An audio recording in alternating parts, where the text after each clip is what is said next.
اور جب تم اس دیوانے کو دیکھتے ہو جو 1000-2000 کلومیٹر سے دور آیا ہے تو آپ یہ کہتے ہیں کہ ہاں یہ میری بات کرنے والا ایک پاگل انسان ہے جو میرے جذبات کو سمجھتا ہے. مگر یاد رکھو میری زندگی کب چراغ گل ہو جائے مجھے نہیں معلوم، مگر میں یہ چاہتا ہوں کہ مجھ سے بہتر، مجھ سے قابل، مجھ سے جیالے اس شیخاوتی کی سرزمین پر مجلس کے پیدا ہو جائیں گے تو انشاءاللہ تعالی انصاف کے دور کا آغاز ہو جائے گا. اسی لیے ہم نے میرے چھوٹے بھائی جمیل کو ہم نے کنوینر بنایا ہے. یہ کوئی پارٹی کا نہیں ہے. جمیل کی قابلیت یہ ہے کہ جمیل تعلیم کے میدان میں کام کرتا ہے. اسی لیے میرے عزیز دوستوں اور بزرگوں، یہ آپ کو فیصلہ کرنا ہے کہ کیسے آپ کریں گے. اچھا، ایک اور بات میں آپ کو سمجھانا چاہتا ہوں، اور آپ جانتے بھی ہیں کہ سب سے زیادہ اگر بچے اسکول سے باہر ہیں تو کون ہیں؟ 2017 میں ایک سٹڈی ہوئی تھی جس میں کہا گیا کہ مسلمان اور سکھوں کے بچے سب سے زیادہ اسکول کے باہر ہیں. مانے 44% مسلم بچے اسکول کو نہیں جاتے. کیوں نہیں جاتے؟ اسکول نہیں کھولے گئے ہیں. اگر اسکول کھولنے کا مطالبہ کرتے تو جو پارٹی پاور میں بولے گی مسلمان کے علاقے میں اسکول نہیں، تھانہ کھول دو تاکہ ان کو کنٹرول کیا جا سکے. یہ ملا لوگ، یہ بڑے میاں لوگ بڑے جذباتی رہتے ہیں. تھانہ کھولو پہلے ان کو، اور پھر اگر کوئی جا کر بولے گا کہ ٹھیک ہے تم نے اسکول نہیں کھولا تو کم سے کم اسپتال کھول دو، تو بولیں گے نہیں میاں کو اسپتال کی نہیں، شراب کی دکان کھولو. میرے عزیز دوستوں اور بزرگوں، یہ مثال آپ کے سامنے رکھ رہا ہوں.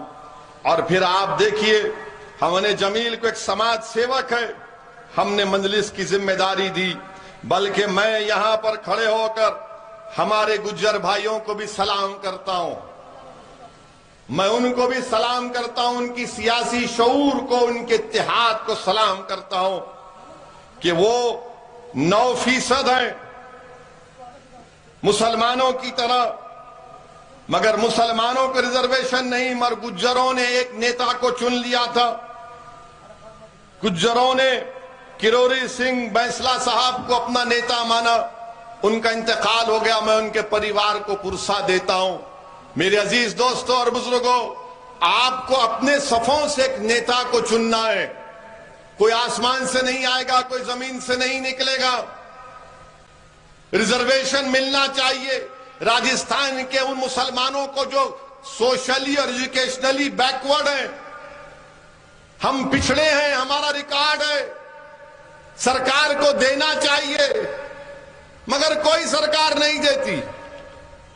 ریزرویشن ملنا ضروری ہے، مگر ریزرویشن نہیں ملنا خود ایک ناانصافی کی بہترین مثال ہے. میرے عزیز دوستوں اور بزرگوں، میری عزتدار ماں اور بہنوں، میری آپ سے اپیل ہے کہ آپ اس پر غور کریے. اور پھر یہ شیخاوتی کی سرزمین سارے ملک میں، سارے دیش میں مشہور ہے کہ یہاں سے ہر گھر سے کوئی نہ کوئی ایک بچہ بھارت کی فوج میں جاتا ہے. جاتے ہیں نا فوج میں. مگر اب آپ یہ میرے سوال کا جواب دو، بھارت کے پردھان منتری نریندر مودی نے جو یہ اگنی ویر کی اسکیم لے کر آئی، کیا یہ اچھا ہے؟ جو فوج میں جاتا ہے بھارت کی، وہ کیوں جاتا ہے؟ تاکہ دیش کی سیوا کر سکے.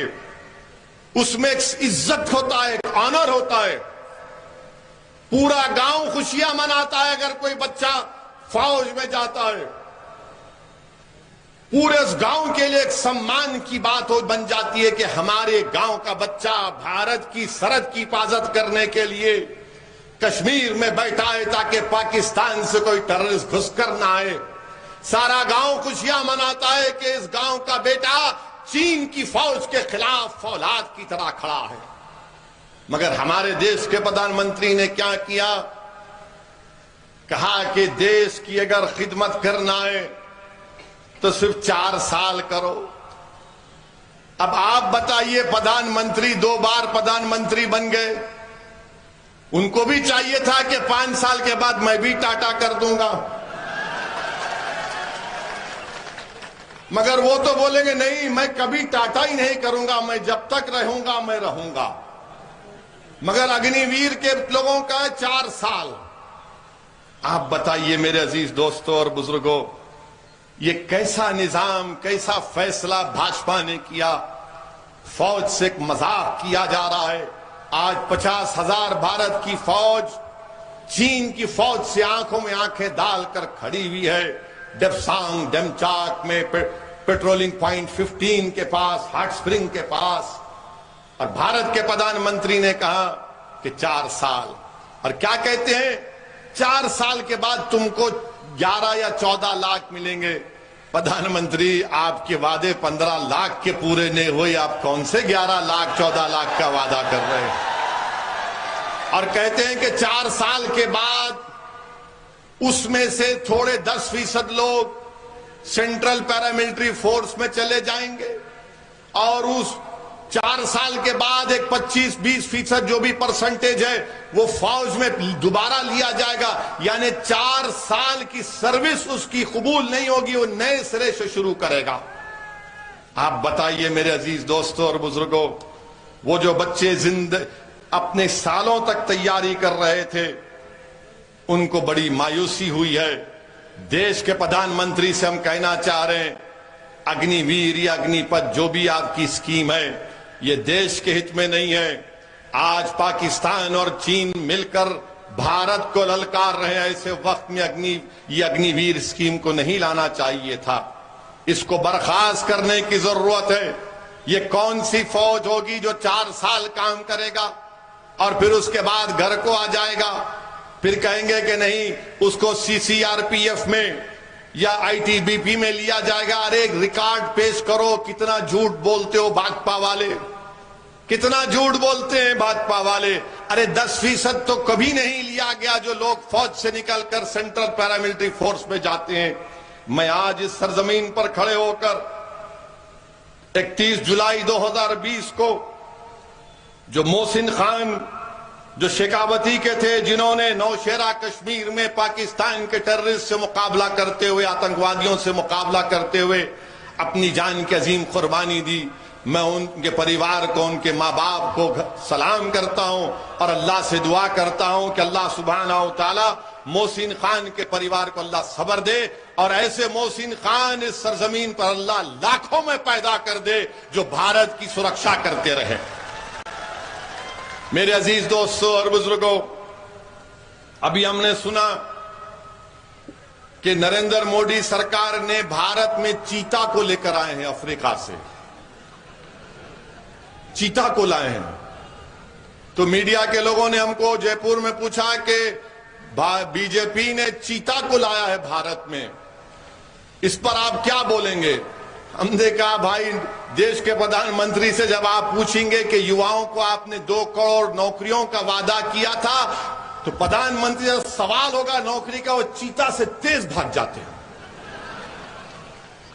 جب پردھان منتری سے پوچھا جائے گا کہ چین ہماری زمین پر قبضہ کر کے بیٹھا ہے, ہمارے لوگ جب سردیوں میں ہمارے جانور کو لے کر گھاس کھلانے لے کر جاتے تھے تو 10 کلومیٹر کی زمین پر چین قبضہ کر کے بیٹھا ہے, ڈپسانگ اور ڈپچانگ میں کیا ہوگا؟ تو پردھان منتری جیسا چین کا نام سنے چیتا سے تیز چلے جاتے.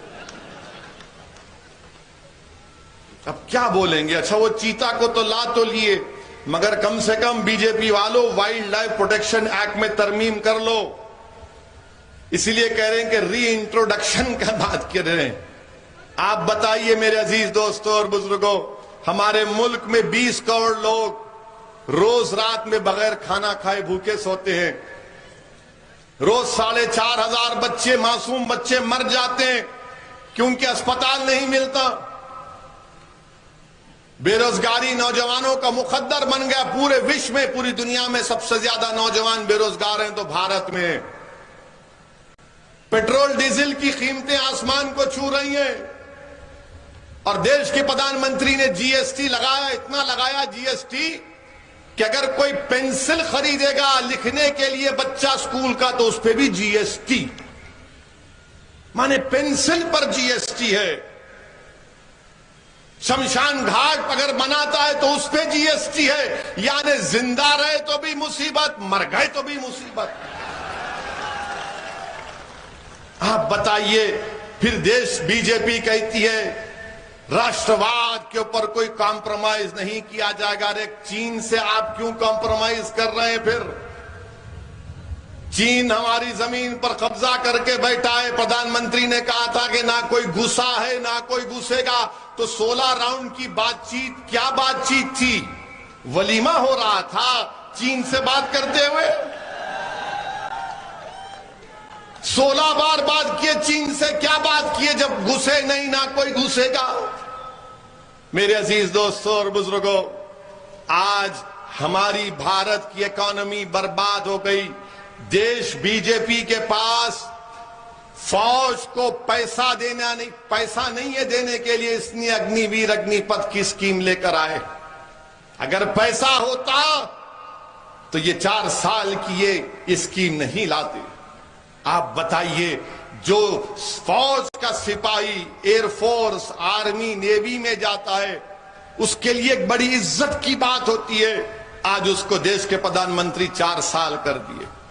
میرے عزیز دوستوں اور بزرگوں، دوسری بات آپ سے عرض کرنا چاہ رہا تھا، کیونکہ یہ پہلا جلسہ ہے، آخری نہیں ہوگا، میں دوبارہ آؤں گا انشاءاللہ تعالی۔ کیونکہ جب پہلا جلسہ ہے تو ہمارے ایک بہت بڑے بزرگ ہیں جس کو اپنا شیخ مانتے، انہوں نے مجھ سے کہا، میں نے ان سے پوچھا تھا کہ تقریر کیسی کرنی چاہیے، تو انہوں نے کہا کہ قرآن شریف کا پہلا سورہ سورہ فاتحہ اور آخری سورہ قل اعوذ برب الناس، تو تقریر کا شروعات ایسی ہونا اور ختم ایسی ہونا۔ تو مجھے بات سمجھ میں نہیں ہے، بعد میں ہمارے بزرگوں نے سمجھایا کہ بیٹا تمہارے سر کے اوپر سے گئی اور اس کا مطلب ایسا ہے۔ تو بہرحال میرے عزیز دوستوں اور بزرگوں، آپ سے عرض کر رہے ہیں کہ کانگریس پارٹی تو اب اللہ ہی مالک ہے ان کا۔ مکھیہ منتری کے تعلق سے ان کا کوئی منتری ہے جس نے کہا کہ راجستھان میں صرف 2 نعرے لگیں گے، ایک راجیو گاندھی امر ہے، دوسرا اشوک گہلوٹ فلاں فلاں فلاں۔ یہ کیا بات ہے بھائی؟ اشوک گہلوٹ مکھیہ منتری ہیں، بادشاہ سلامت تو نہیں ہے نا؟ جب ہم نریندر موڈی مرد آباد کے نعرے لگا سکتے ہیں تو اشوک گہلوٹ مرد آباد کے بھی نعرے لگائیں گے۔ جمہوریت ہے مگر ان کا منتری بولتا نہیں لگا سکتے۔ اچھا، ان کا ایک اور منتری بولتا ہے کہ جب میں لڑنے پہ آ جاؤں گا تو کوئی نہیں رہے گا۔ بھائی صاحب، کیا آپ کے پاس مشین گن استعمال کریں گے آپ؟ کانگریس پارٹی تو ماشاءاللہ سرکس بنی ہوئی ہے راجستھان میں۔ بیٹھیے، دیکھ تماشا دیکھیے، ایک سے ایک جوکر ہے یہاں پر، ایک سے ایک ہے ماشاءاللہ سے۔ اچھا، ہم جتنے بار جے پور کو آئے پارٹی کی میٹنگ کرے، اتنے انٹیلیجنس کے لوگ ہمارے پیچھے لگا دیے کہ ایک دن ہم ہوٹل میں تھے تو ہم نے کہا کہ بھائی صاحب اندر بیٹھیے، ٹوائلٹ میں بھی آ کر دیکھیے کیا کرتے ہم۔ نہیں، نوکری کرو مگر اتنا ایسا بھی تو مت کرو۔ آج نہ تو ہمارے سسرے ہیں، ہماری شادی ہو چکی ہے، اب تو کوئی دریافتی بھی کرنے کی ضرورت نہیں، ایک کافی ہے ہمارے لیے۔ ہر جگہ کیا ہو رہا ہے، مجلس کیا کر رہی ہے، جمیل کیا کر رہا ہے، ہمارے وکیل صاحب کیا کر رہے ہیں۔ کوئی بات ہے؟ ارے اپنے گھر کی فکر کرو، اپنے گھر کی فکر کرو۔ اور ہمارے جانے کے بعد کانگریس کے لوگ ضرور بولیں گے آپ کو کہ اویسی آئے تھے یہاں پر، یہ ووٹ کاٹنے کے لیے آئے ہیں۔ میں ان سے پوچھنا چاہ رہا ہوں کہ جب تم کو ستا ملی ویدھان سبھا کے چناؤ کے بعد، جب پارلیمنٹ کے چناؤ ہوئے تو اشوک گہلوٹ کے بیٹے کو الیکشن میں کیوں شکست ہوئی؟ وہ کیوں ہار گئے؟ ہماری وجہ سے ہارے وہ۔ جب مکھیہ منتری کا بیٹا ہار گیا تو کس نے اس کو دھوکہ دیا؟ کس نے دھوکہ دیا ان کو؟ میرے عزیز دوستوں اور بزرگوں، یاد رکھیے، آپ اپنے نمائندوں کو منتخب کریے تاکہ آپ کی لڑائی کوئی لڑ سکے، کوئی آپ کی آواز اٹھا سکے۔ کوئی ہمارے نوجوانوں کو مایوسی سے بچا سکے، کوئی ہمارے نوجوانوں کے حوصلوں کو بلند کر سکے، کوئی ہمارے نوجوانوں کو ان کی منزل دکھائے، کوئی نوجوانوں کو بھارت کی لوکتنتر میں ان کے بھروسے کو اور مضبوط کرے، بھارت کے سمویدھان کی خوبصورتی کو کوئی سمجھائے کہ بھارت کے سمویدھان میں سب برابر ہیں، کوئی بڑا چھوٹا نہیں ہے۔ میرے عزیز دوستوں اور بزرگوں، آپ کے اس یہاں پر ویدھان سبھا میں وقف کی زمین کا ایک بہت بڑا مسئلہ چل رہا ہے۔ وقف کی زمین پر بہت سے لوگ کنٹرول کرتے ہیں۔ اگر آپ یہاں سے مجلس کو مضبوط کریں گے تو انشاءاللہ تعالی وقف کی زمین اس کے واقف کے منشے کے مطابق استعمال کی جائے گی۔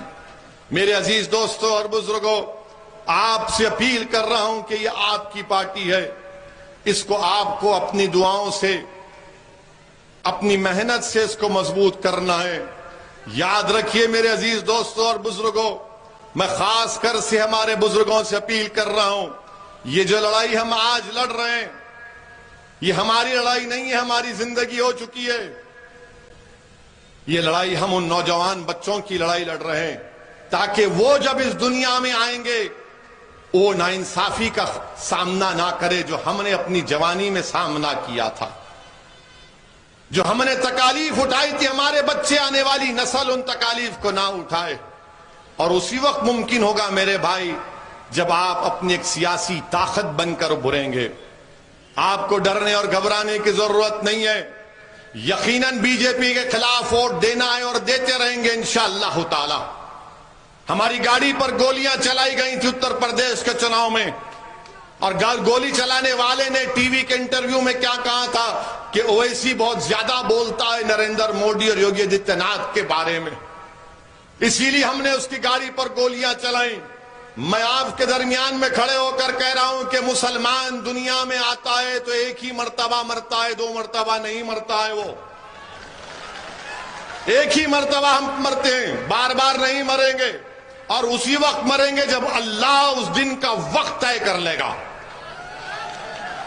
یہ ہمارا ایمان ہے، یہ ہم اس کو مانتے ہیں، اس بات کو جب اللہ طے کرے گا تو موت آئے گی، اور جب موت آئے گی تو جانا ہے نا سب کو، اس دنیا سے کوئی نہیں رہے گا یہاں پر۔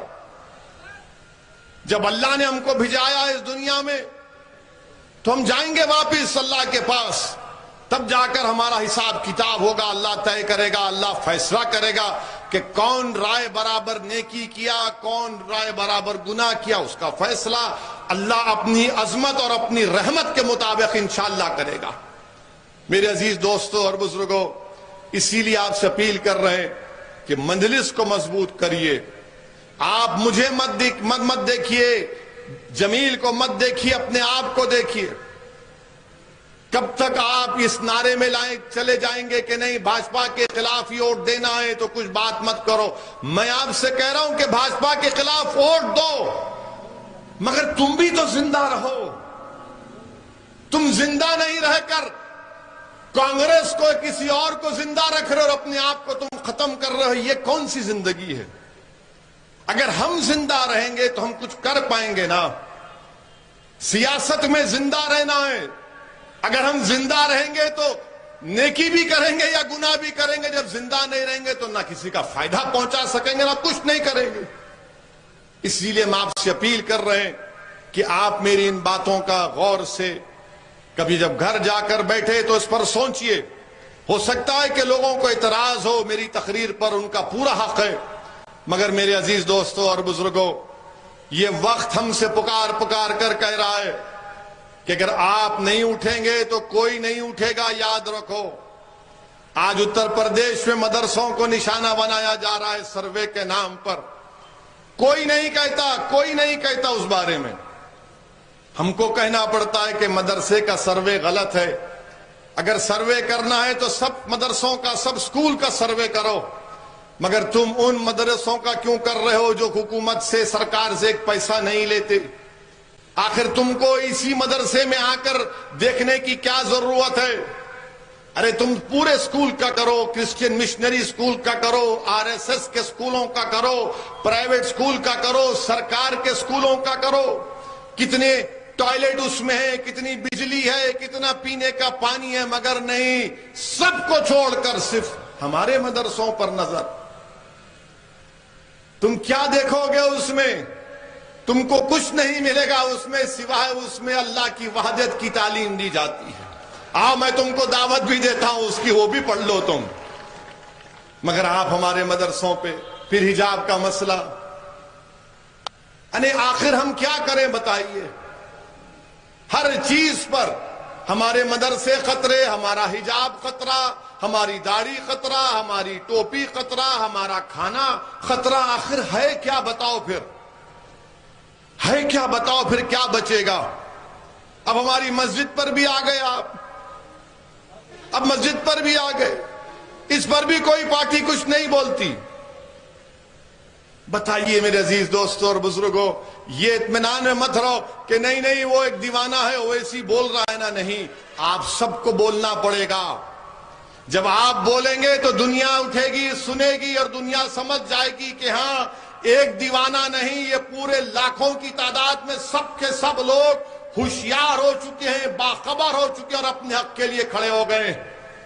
یاد رکھو میرے عزیز دوستوں اور بزرگوں, خاموشی بزدلی ہے, خاموشی بزدلی ہے, یاد رکھو. اور بھارت کے سمویدھان میں آپ کو بولنے کا اختیار ہے. آپ کو بولنا پڑے گا, آپ کو لڑنا پڑے گا پرامن طریقے سے. اور یہ لڑائی میں آپ ہمارا ساتھ دیجئے. میں یہاں پر اپنی مقبولیت میں, اپنی پاپولرٹی میں اضافہ کرنے کے لیے نہیں آیا ہوں, اللہ میری نیت کو جانتا ہے. میں اس لیے آیا ہوں تاکہ آپ مسلمانوں کے نیتا بنیں, تاکہ آپ مسلمانوں کے قائد بنیں, تاکہ آپ مسلمانوں کے لیڈر بنیں. اور جب یہاں سے وہ کھڑا ہو جائے گا تو میں آپ سے وعدہ کر رہا ہوں, سعود الدین اویسی اس کے پیچھے کھڑا ہوگا اور اس کو سامنے رکھ کر کہے گا کہ تم قیادت کرو راجستھان کے مظلوموں کی, تم ان کے مقدر کے فیصلے طے کرو. کب تک ہمارے مقدر کے فیصلے کوئی کانگریس اور بی جے پی کرے گی؟ جب ہمارے جاٹ بھائی, ہمارے گجر بھائی متحد ہو کر اپنے فیصلے کر سکتے ہیں, ہمارے مینا برادری کے بھائی اپنے فیصلے کر سکتے ہیں, تو کیا آپ کم تر ہیں؟ کیا آپ میں طاقت نہیں ہے؟ صرف اعتماد کی ضرورت ہے میرے بھائی. اعتماد پیدا کرو کہ ہاں تم قیادت کر سکتے ہو, تم قیادت کرو گے انشاءاللہ تعالی, تم انقلاب برپا کرو گے اس سرزمین پر انشاءاللہ تعالی. ہم نبی کریم صلی اللہ علیہ وسلم کی امت ہیں, ہم رحمت للعالمین کی امت ہیں, جنہوں نے رحمت کے پیغام کو عام کیا. تو اٹھو میرے نوجوانوں, بزرگوں, آج آپ کو اپنی لڑائی لڑنا ہے جمہوری طریقے سے. یقیناً بی جے پی کو ہرائیں گے, مگر بی جے پی کو ہرانے کا پورا اگر آپ ذمہ داری میرے کندھوں پر مت ڈالو, آپ بھی تھوڑے ذمہ داری اٹھاؤ, آپ بھی ہراؤ بھاجپا کو. اگر آپ دیکھیں گے ڈیٹا 2014 کا, 2019 کا, تو مسلمان وہ واحد ریلیجیس کمیونٹی ہے, مذہبی کمیونٹی ہے. جتنا بی جے پی کو 14 میں ملا اتنا 19 میں ملا. مگر جو دوسرے ہماری برادریاں ہیں, دوسرے ہمارے بھائی ہیں, ان کی کاسٹ میں, ان کی برادری میں مودی کا ووٹ بڑھ گیا. اس کا ذمہ دار تو میں نہیں ہوں نا, اس کا ذمہ دار تو میں نہیں ہوں. ہم تو بی جے پی کے خلاف کھڑے ہوئے ہیں, ہم آر ایس ایس کے خلاف کھڑے ہوئے اور کھڑے ہوئے رہیں گے انشاءاللہ تعالی. مگر وہ جو لوگ جو ہم سے آ کر سیکولرزم کے نام پر ہم کو دھوکہ دیتے ہیں, آپ کا ووٹ کہاں گیا؟ آج گوا میں کانگریس کے 8 ودھائک بی جے پی کے پاس بھاگ گئے. کانگریسی سے پوچھو تو بولیں گے نہیں, اویسی نے شاید ان کو فون کر کے کہا تھا جاؤ. یعنی کچھ بھی ہو جائے, ہم کو بی ٹیم, ہم کو اے ٹیم, کیا کیا گالی دیتے ہیں. ہم تو کہتے ہیں اور گالی دو, اس سے ہم پیچھے ہٹنے والے نہیں ہیں. ہم کیا کر رہے ہیں, کیا نہیں کر رہے ہیں, اگر ہم دھوکہ دے رہے ہیں تو بھی اللہ دیکھ رہا, اللہ فیصلہ کرے گا. مگر جو ہم پر الزام لگا رہے ہیں, تم بھی تیار ہو جاؤ. یہ دنیا ختم ہوگی, حشر کا میدان ہوگا, جب تم کو جواب دینا پڑے گا جو تم ہم پر الزام لگا رہے ہو. مجھے اس کی کوئی فکر نہیں ہے، میری عزت اور ذلت کا فیصلہ اللہ کرنے والا ہے۔ دنیا میں کوئی ایسا مئی کا لال پیدا نہیں ہوا جو اسد الدین اویسی کو عزت اور ذلت دے سکے۔ اللہ میرے لیے کافی ہے، ہم تمام کے لیے کافی ہے۔ بہرحال میرے عزیز دوستوں اور بزرگوں، پہلا جلسہ تھا تو اس لیے آپ کو ذرا وارم اپ کرائے ہیں۔ ابھی جم میں جانے سے پہلے میچ وارم اپ کرتے، وارم اپ ہوا ہے ابھی۔ انشاءاللہ دوبارہ آئیں گے، آپ سے ملاقات بھی ہوگی بار بار انشاءاللہ تعالی۔ اللہ مجھے موقع دے کہ میں اس غیور سرزمین پر آتا رہوں، برابر آؤں گا، دوبارہ نہیں، کئی مرتبہ آؤں گا۔ آپ مطمئن رہیے، آپ تھک جائیں گے، اتنا ہوں گا میں انشاءاللہ تعالی۔ میرا کام خالی پھرنا ہے، کیونکہ میری اماں نے مجھے سفر کے مہینے میں پیدا کیا تو میں سفر میں ہی رہتا ہوں۔ آپ مطمئن رہیے، ہمارا کام مقصد ایک ہی ہے کہ آپ متحد رہیں، اپنے اختلافات کو کم کریں۔ اختلاف ہو سکتا ہے، مگر اختلاف اگر ہے تو اس میں رحمت کو تلاش کریں، مگر متحد رہیے۔ اور میں آپ سے پھر سے اپیل کر رہا ہوں کہ آپ مجلس کی سرپرستی کریے، ہم کو گائیڈ کریے، ہمارے بڑے بنیے، ہمارا ہاتھ پکڑ کر ہم کو چلنا سکھائیے، ہم کو راستہ دکھائیے۔ ہم اپنی غلطیوں کو ماننے کو تیار ہیں، مگر آپ کے ساتھ کی ضرورت ہے، بزرگوں کی سرپرستی کی ضرورت ہے، ماں اور بہنوں کی دعاؤں کی ضرورت ہے، نوجوانوں کے جوش اور ولولے کی ضرورت ہے۔